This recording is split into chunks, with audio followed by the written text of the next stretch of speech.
Seorang wanita bernama Man Lin Sang berteriak histeris sambil berlari keluar rumah karena mendapati suami dan kedua anaknya tewas mengenaskan di dalam rumah. Apa yang terjadi pada keluarga ini dan siapakah pembunuh keji yang tega melakukan perbuatan itu? Kejadian naas ini terjadi di kota Rowland Heights, California, kota metropolitan yang dikenal dengan kota musim panas paling nyaman. Sejumlah perusahaan seperti FedEx, DirecTV, serta Fashion Nova berlokasi berdekatan dengan kota ini. Oleh karena itu diketahui para pemilik perusahaan-perusahaan tersebut tinggal di kota ini. Dan tidak hanya itu, daerah ini memiliki populasi imigran Taiwan yang cukup besar. Oleh karena itu sempat dijuluki dengan Taipei kecil pada tahun 1980 dan 1990. Man Ling Sang bertemu dengan suaminya Neil William ketika mereka sama-sama bekerja di Subway pada tahun 1999. Tidak lama setelah itu mereka memutuskan untuk menjalin hubungan percintaan. Pada 26 Juli 2000, Man Ling melahirkan bayi laki-laki yang bernama Devon. Tak lama setelah melahirkan Devon, Neil dan Ling akhirnya memutuskan untuk menikah. 2 tahun setelah itu pada tahun 2003, mereka dikaruniai anak kedua mereka yang mereka beri nama Ian. Neil William berasal dari kota Whittier, California. Adalah seorang yang sangat manis dan menyenangkan. Setelah mempunyai kedua anaknya, ia diketahui adalah seorang ayah yang sangat penyayang. Tidak ada satu orang pun yang mengenal Neil mengatakan hal buruk tentangnya. Neil adalah seorang laki-laki yang sangat berfokus pada keluarga. Sangat berbeda dengan Man Ling, salah seorang teman sekolahnya yang bernama Estrada menceritakan dalam salah satu interviunya bahwa ia adalah teman sekolah Ling dari taman kanak-kanak hingga SMA. Mereka sama-sama lulusan SMA Los Altos pada tahun 1998. Estrada menceritakan bahwa Ling adalah orang yang sangat tidak stabil secara emosional. Ling sering merasa tidak percaya diri atas dirinya. Terakhir ia tidak sengaja bertemu Ling sekitar 2 bulan sebelum kejadian naas itu terjadi. Dengan bahagia Ling menunjukkan foto keluarga kecilnya. Setelah itu Estrada tidak pernah tahu lagi kabar dari Ling. Man Ling dan Neil tinggal di kondominium milik mereka di lingkungan yang cukup tenang. Namun beberapa tetangga melihat mereka sebagai pasangan muda yang sedang bergejolak. Pasalnya tetangga kerap kali mendengar pertengkaran hebat dua sejoli itu. Ling juga diketahui bukan seseorang yang sering bergaul dengan para tetangga. Menurut beberapa tetangga mereka hanya melihat Ling jika Ling sedang berada di teras rumahnya untuk merokok. Pada tanggal 8 Agustus tahun 2007, pukul 7.30 pagi, Man Ling Sang berlari keluar rumahnya sambil menangis histeris untuk meminta tolong. Salah seorang tetangganya dengan cepat bergegas untuk menolong. Salah seorang tetangga yang bernama Francine Serda mencoba bertanya kepada Ling apa yang terjadi. Ling mengatakan bahwa ia tidak bisa tidur, oleh karena itu ia meninggalkan rumah untuk mendinginkan kepalanya. Namun ketika ia kembali, suami dan anak-anaknya sudah meninggal.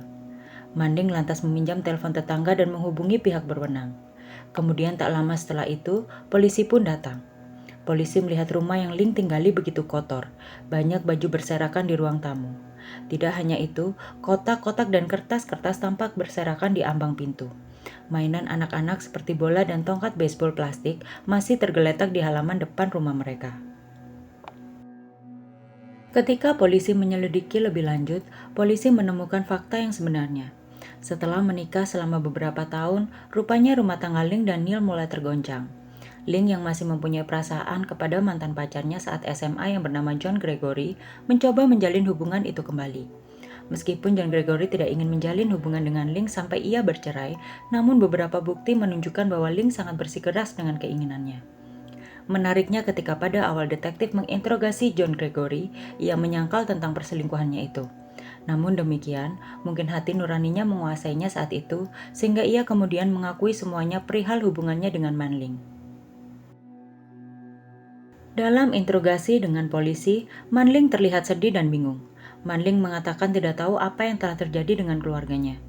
Waktu itu ia pergi berbelanja untuk sarapan dan kembali 1 jam kemudian. Saat tiba di rumah, ia menemukan suami dan kedua putranya sudah meninggal. Namun polisi yang sudah siap dengan barang bukti tentu tidak percaya dengan drama yang dilakukan Ling. Polisi akhirnya menyodorkan barang bukti, sebuah kotak rokok berlumuran darah yang telah ditemukan di mobilnya. Melihat barang bukti itu, sejenak Ling terdiam dan mengakui perbuatannya. Beginilah malam kejadian naas itu terjadi. Ian saat itu tidur di ranjang bawah dengan selimut boneka beruang dan Devon di ranjang atas dengan selimut SpongeBob. Manling sang ibu monster kemudian mengenakan sepasang sarung tangan lateks dan kemudian merangkak ke tempat tidur.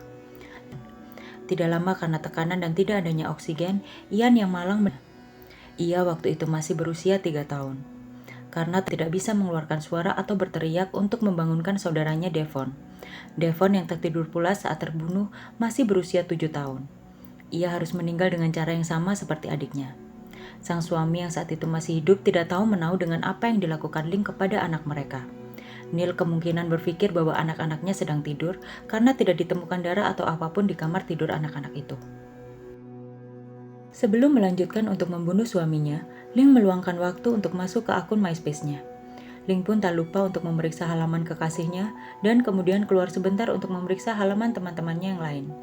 Setelah ia membunuh anak-anaknya, Ling sempat keluar rumah untuk bertemu dengan teman-temannya.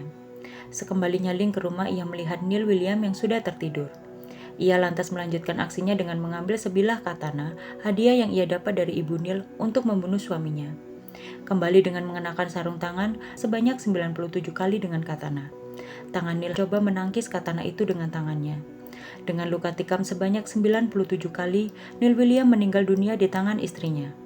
Saat meninggal, Neil William masih berusia 27 tahun.